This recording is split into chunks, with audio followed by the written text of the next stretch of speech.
이어서 대한민국 특허청과 함께하는 독특허지 기특허지 시간입니다. 부모님부터 열심히 떡집을 운영해 30년 넘게 한자리를 지키면서 100년 가게도 되고 떡 명장도 됐지만 같거나 비슷한 가게 이름이 너무 많아서 걸림돌이 된다면 여러분은 어떤 선택을 하시겠습니까? 특허청의 소상공인 IP 역량 강화 사업을 활용하면 도움을 받을 수 있다고 하는데요. 이분도 이를 통해서 고민을 해결했다고 합니다. 직접 스튜디오 나와 계신데요. 소개 직접 들어보도록 하겠습니다. 안녕하십니까? 안녕하세요. 저는 인천 용현시장에서 2대째 떡집을 운영 중이며 수병가라는 새로운 프리미엄 브랜드를 기획 운영 중인 김두용이라고 합니다. 아우 반갑습니다. 네. 새해 복 많이 받으시고요. 많이 받으세요. 오늘 뭔가 이렇게 잔뜩 가져오신 것 같은데요? 예, 저희가 지금 이제 판매하고 있는 전과랑 이제 떡을 좀 한번 선물로 갖고 와봤습니다. 선물인가요? 예, 제작진을 위한 선물입니다. 아, 제작진을 위한 선물이라고 합니다. 우리 청취자분들 혹시나 오해하실 수 있는데 예, 저희를 위한 거라고 합니다. 이거를 보내드리면 상하죠? 아니요, 지금 현재 냉동으로 해서 택배로 다 보내고 있는 상태입니다. 아, 그래요? 예. 지금 가져온 거는 저희가 먹을게요. 예. 자, 오랫동안 떡집을 운영을 해 오신 걸로 알고 있는데 새롭게 브랜드를 런칭하셨다고요. 네. 특별한 계기가 있을까요? 혹시 그 앵커님은 주변에 낙원 떡집이나 네. 종로 떡집이라는 거를 들어본 적이 있으신가요? 많죠. 길 가면서도 종종 보는 것 같은데요. 네, 그죠. 서울 종로구 낙원동에 떡이 가장 유명했고 그곳 주변으로 이제 떡집이 번성했기 때문에 떡집 앞에 낙원이라는 이름을 붙이는 것이 흔했습니다. 네. 그래서 저희도 낙원떡방앗간이라는 이름을 2대째 사용해 온 게 사실이고요. 예. 뭐 어떻게 보면 제 입으로는 말씀드리기 좀 부끄럽지만 전국떡 명장대에서 단연간 이제 수상을 하고 경기도에서 떡 명장가로 선정되면서 기존의 장사에 대한 고민을 많이 하게 되었어요. 네. 떡을 장사가 아닌 사업으로 확장할 수 있을까 하는 고민인데요. 그러기 위해서는 낙원떡집이나 춘천 닭갈비, 부산 어묵, 충무 김밥처럼 일반적인 상호가 아니라 저희 집만의 정체성과 변별력이 필요하다고 생각하게 되었습니다. 네. 특히 코로나 기간 동안 판로의 다변화가 소상공인에게 꼭 필요하다는 걸 절실하게 느끼게 되었는데요. 예. 그래서 온라인 판로 확대와 해외 수출을 목표로 전통 궁중병가를 판매할 수 있는 프리미엄 브랜드 수병가를 런칭하게 되었습니다. 말씀하신 대로 장사에 그칠 게 아니라 이거를 사업 개념으로 확장하려면 뭐 상표권 문제도 있고요. 여러 가지 특허가 걸린 문제들이 많을 텐데 거기서 도움을 받은 부분이 있다고 해서 오늘 그 부분을 나눠주시기 위해서 이렇게 나오셨습니다. 예. 이 내용은 잠시 후 2부에서 한번 자세히 들어보도록 하고요. 저희는 1부는 여기서 마무리 짓겠습니다. 광고 듣고 올게요. 네, 계속해서 특허청과 함께하는 독특허지 기특허지 시간 이어갑니다. 수병과 김두용 대표 함께하고 있습니다. 자, 앞서서 간략히 그동안의 일을 소개를 해주셨는데 보면은 뭐 앞서서 얘기해 주신 것처럼 낙원떡집, 춘천닭갈비, 부산어묵, 충무김밥 이런 일반적인 상호는 주변에서 상당히 많이 볼 수 있거든요. 그러다 보니까 고민도 많으셨을 것 같아요. 예. 왜냐하면 지역 맛집으로 입소문이 나기 시작하면서 감사하게 여러 방송에서도 많이 불러주셔서 출연도 많이 하게 됐고요. 또 100년 가게에 선정이 되면서 매장을 찾아주는 분들이 많이 늘었어요. 네. 나중에 저희 집에 찾아와서 떡 맛이 이상하다고 또 주문해서 받은 떡과 예. 방송에서 나온 떡이 너무 다르다고 항의를 하시는 손님이 많아지면서 알게 된 부분이 있어요. 네. 그래서 이게 뭔가 지금 잘못되고 있구나라는 생각을 했고요. 전화나 인터넷으로 주문을 하시는 분들이 저희 집이 아닌 다른 낙원떡집에 예. 잘못 주문을 하셨다는 것을 알게 됐습니다. 왜냐하면 낙원떡집을 체인점이나 직영점으로 생각하시는 분들이 많더라고요. 그렇죠. 예. 그래서 또 박람회나 전시회 낙원떡방앗간이라는 상호로 부스를 운영해 보면 다들 물어보시는 게 서울 낙원떡집이시죠? 이렇게 또 다른 것들과 물어보시기도 헷갈리는 경우가 있다는 거죠. 예, 하시고 그래갖고 이것 때문에 이제 새 브랜드를 준비하게 된 거고요. 예. 근데 하지만 또 용현시장 안에 지금 기존의 매장은 또 아버지께서 지으신 떡집으로 이름을 변경 없이 그대로 쓸 예정이고요. 네. 그리고 또 이름을 바뀌면 30년 동안 장사했는데 단골분들이 또 헷갈리시거나 그렇죠. 또 아쉬워할 수 있다는 부분 때문에 쓰게 될 예정이고 또 하지만 온라인이나 이런 부분은 수병가를 쓸 예정입니다. 좀 이렇게 요즘 트렌디한 말로 하면 이제 투트랙 전략 예, 그렇습니다. 이렇게 될 수 있을 텐데 새 브랜드를 준비하는 과정에서 특허청의 지원을 받으셨다고 들었어요. 구체적으로 네. 어떤 도움을 받으신 건가요?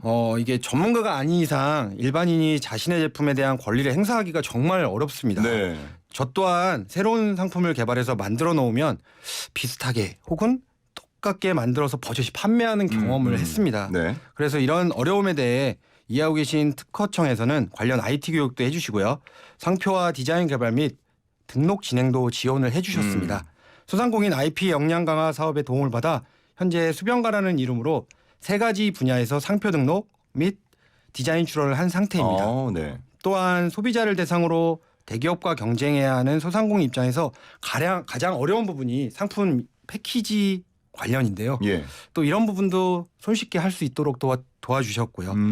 그다음에 이제 이 과정이 만약 저 혼자 했었다면 정말 어렵게 하고 또 시행착오를 많이 겪었을 텐데 이걸 많이 줄이게 되었습니다. 어떻게 이렇게 특허청의 도움을 받으실 생각을 하게 된 거예요, 처음에? 이게 저 같은 경우에는 우연치 않게 제가 딱 원하던 상표 등록과 디자인 출원과 관련된 지원 사업이 있다는 소식을 듣게 됐어요. 네. 그 사업 공고를 기다렸다가 지원을 하게 됐습니다. 관심 있는 분들은 특허청이나 각 지역 지식재단센터의 홈페이지에 공지로 올라오는 사업 공고를 수시로 눈여겨보시고 예. 이게 올라오면 형식에 맞게 지원만 해주시면 되고요. 그리고 또한 지원 대상으로 선정되면 각 지역 지식재단센터에 각각의 수혜기업과 맞는 수행업체를 매칭해주고 수혜기업, 수행업체, 지식재산센터의 컨설턴트가 3자 미팅을 통해 사업을 진행하게 됩니다. 저도 이런 과정을 거쳐서 이번 사업을 성공적으로 끝마칠 수 있게 되었습니다. 이런 생각은 하는 분들이 계실 텐데 이거 너무 어려운 거 아니야? 복잡한 거 아니야? 돈 드는 거 아니야? 이렇게 생각하시는 분들도 계실 것 같거든요. 예. 그런 분들한테 뭐 좀 조언을 해주신다면 어떤 말씀을 해주실 수 있을까요? 이런 부분은 그냥 어떻게 보면요. 정말 용기를 내셔야 돼요. 일단 용기를 내라. 제가 볼 때는 이제 클릭부터 해서 신청부터 하시면 네. 이제 그 다음부터는 술술 넘어갑니다. 다 뭐 차근차근 하나씩 알려주신다는 거죠? 예, 맞습니다. 그렇군요. 그러면은 이런 사업에 참여하면서 가장 큰 도움이 됐던 부분을 말씀해 주신다면 어떤 게 있을까요? 이게 가장 큰 도움이 뭐냐면 최근 우리가 아는 죽 사건이 한 번 있었잖아요. 그렇죠. 예. 상표 때문에. 네. 네, 이런 것처럼 제 자식 같은 아이디어나 상품이 도용되었을 때 억울함을 호소하기가 소상공인은 정말 쉽지가 않습니다. 이번 지식 사업을 통해 어떻게 지식 재산권을 보호할 수 있게 됐는지 또 그 방법을 어떻게 하면 풀 수 있는지도 알게 된 것 같아요. 네. 경기가 어려워지면서 저 같은 소상공인이 선뜻 시도하기 어려웠던 상표나 디자인 출원을 약간의 자부담만으로 진행할 수 있도록 보조해 주시고 과정 하나하나 쉽게 안내해 주신 점과 지속적으로 관리되고 피드백이 이루어진 부분이 정말 도움이 되었습니다. 특히 저의 멘토이자 파트너셨던 인천지식센터의 이지영 팀장님께서 예. 정말 친누님처럼 꼼꼼하게 챙겨주시면서 저의 든든한 아군이 되어주신 부분은 정말 이 자리를 빌어서 감사하다고 제가 말씀드리고 싶습니다. 연말 시상식 같습니다. 예. 자, 그러면은 이런 부분도 좀 궁금하신 것 같아요. 청취자분들께서 워낙 떡 전문가시니까 예. 지금 이렇게 새해를 맞아서 먹으면 좋은 어울리는 떡 같은 게 있을까요? 지금 같은 경우는 확실히 떡국을 드시는 게 맞고요. 떡국. 예, 떡국에 뭐 절기가 있겠지만 떡국을 더 맛있게 먹는 방법도 있습니까, 대표님만의? 저만의 제 자랑은 아니지만 네. 저는 떡국을 절대 뜨거울 때 먹지 않습니다. 왜요? 떡국이 다 식은 다음에 네. 떡국을 먹는데요. 그 이유는 뭐냐면 정말 맛있게 만들어진 떡은 네. 식은 후에 먹어도 퍼지지 않고 쫄깃쫄깃한 맛을 유지하기 진짜요? 때문입니다. 예. 야, 이거는 또 처음 듣는 떡국 먹는 방법인데 예. 다음에 한번 그렇게 제가 해서 먹어보겠습니다. 아무 떡이나 그렇게 먹어서는 안 되는 거죠? 그렇게 하면서 떡집의 실력이 한가름 난다고 볼 수 있습니다. 알겠습니다. 자, 우리 그 제작진도 이런 부분이 궁금한가 봐요. 사장님은 떡볶이 드실 때 밀떡 좋아하냐 쌀떡 좋아하냐 이러시는데 저는 쌀떡 좋아합니다. 쌀떡. 밀떡의 장점이 뭐냐면 퍼지지가 않는 게 밀떡의 장점인데요. 네. 정말 잘 만든 쌀떡은 밀떡 못지않게 퍼지지 않고 또 부드러우면서 쫄깃한 식감을 느낄 수 있기 때문입니다. 오, 앞서서 떡국 얘기하실 때랑 비슷한 이유인데 네. 퍼지지 않는 떡 만드는 비법 알려달라 그러면 안 되는 거죠? 그건 노하우니까. 노하우기도 하고요. 가장 큰 거는 제가 볼 때는 이제 좋은 재료를 쓰는 게 가장 좋고요. 그 다음은 이제 영업 기밀입니다. 알겠습니다. 자, 이렇게 특허청의 도움을 받아서 고민을 해결한 대표님 얘기를 들어봤는데 앞으로 계획 끝으로 전해주시죠. 이번 지원 사업을 통해서 수변가라는 브랜드로 인천공항에 입점까지 하게 되었어요. 예. 이를 발판 삼아 온라인 판로 확대와 해외 수출까지도 생각을 하고 있습니다. 네.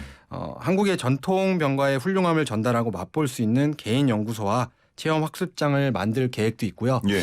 그리고 또한 안타까운 게 떡에 대해서 기능장이 아직 대한민국에 한 명도 없습니다. 예. 이제 한식 기능장이나 제빵 기능장은 많이 있는데요. 네네. 제가 좀 더 노력을 해서 대한민국의 첫 번째 기능장이 되도록 한번 노력을 해보도록 하겠습니다. 와, 원대한 또 큰 목표를 밝혀주셨습니다. 예. 그때 되면 바빠지시겠지만 저희 슬기로운 라디오 생활 한 번 더 찾아주실 수 있겠습니까? 예, 제가 크게 성공하면 한 번 더 나오도록 하겠습니다. 감사합니다. 또 모실게요. 자, 그리고 저희 이제 보내드리기 전에 제가 대표님께 부탁 말씀 하나만 드릴게요. 예. 오늘 저희 청취자 퀴즈가 예. 있는데요. 청취율 조사 기간을 맞아서 YTN 라디오의 주파수를 주관식으로 보내달라라는 게 오늘 퀴즈거든요. 예. 우리 대표님은 평소에 YTN 라디오 즐겨 들으시는지요? 예, 듣고 있습니다. 그러면은 주파수도 당연히 아시겠네요. 예, 알고 있습니다. 저희 청취자분들께 힌트 하나만 부탁드려도 될까요? 9구단을 연상하시면 쉬울 것 같아요. 9구단을요? 예. 저 힌트를 드리자면 5구를 드리겠습니다. 95를 드리겠습니다. 95. 95하고 가운데가 딱 나오겠죠? 또 더 헷갈리는데요. 아닙니다. 95하고 세 글자니까요. 예. 가운데가 딱 나옵니다. 알겠습니다. 예. 우리 똑똑하신 청취자분들은 다 이해하셨으리라고 생각하고요. 예, 저는 지금 이해가 잘 안 되는데 우리 청취자분들은 쏙 다 알아들으셨을 것 같습니다. 예. 새해 복 많이 받으시고요. 오늘 얘기 잘 들었습니다. 예. 떡도 맛있게 잘 먹을게요. 예, 감사합니다. 감사합니다.